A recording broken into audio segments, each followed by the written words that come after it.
Hello, beautiful people. Welcome back.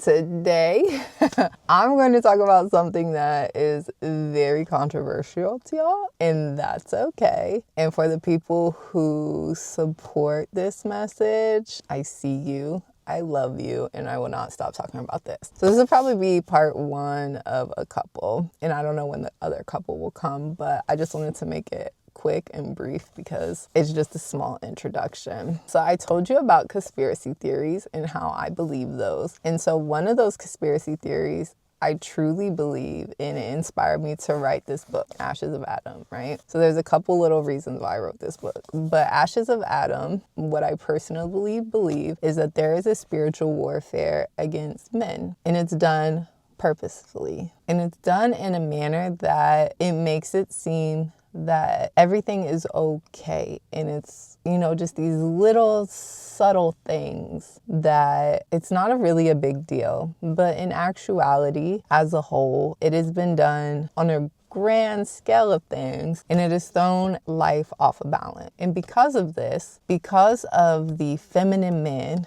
and the weakened masculine energy, there's become a society that has been submissive, and not submissive to God, right? It's been submissive to, I don't want to say elites, because these people are not elite. They're not above me. They're not above God. It's been submitted to the people who have money, who think they're in control. And I think collectively, if we return back to square one, back to God, and choose life, that these people will no longer be.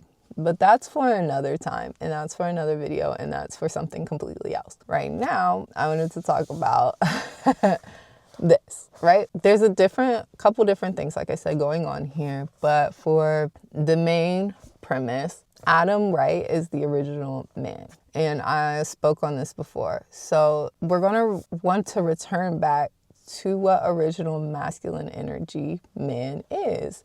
Because without harmony within us, within masculine and feminine energy, we can't consciously create the wish fulfilled. And you're like, what is that? Like, we can't consciously create anything that is of God with harmony.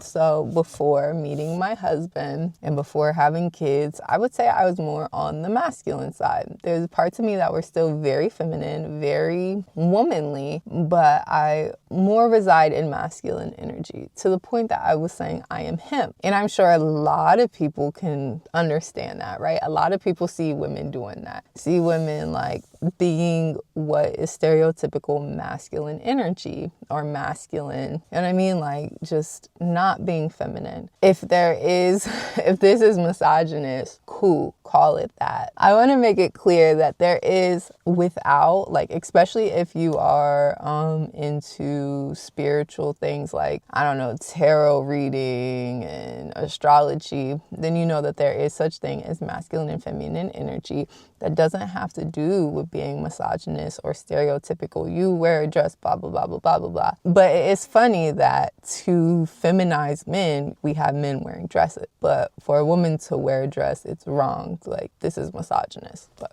whatever. Neither here or there. I just wanted to say, like, my book is about restoring masculinity. And hopefully you read it and you get an ideal, or maybe you feel comfort in knowing that you're not alone, especially as a man. You know what I mean? I know it's written by me, a woman, but it was written in a loving manner of, like, I think about my husband and how he goes about the day as a masculine, strong man who's took on a lot since a young age, and how he has to deal with, name calling, like people saying he's narcissistic or misogynist or whatever, in a world that doesn't understand what it is. Like, he grew up in a time where men were men, where they protected women, where they protected children, where it was like, not okay that you wear a dress, bro. Like, that's not cool.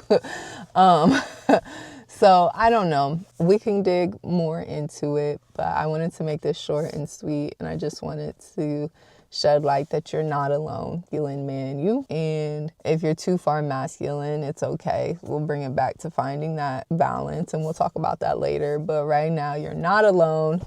You are seen and you are heard, and maybe if you check out my book too, but I would love for you to see that your story is told and spoken, for you.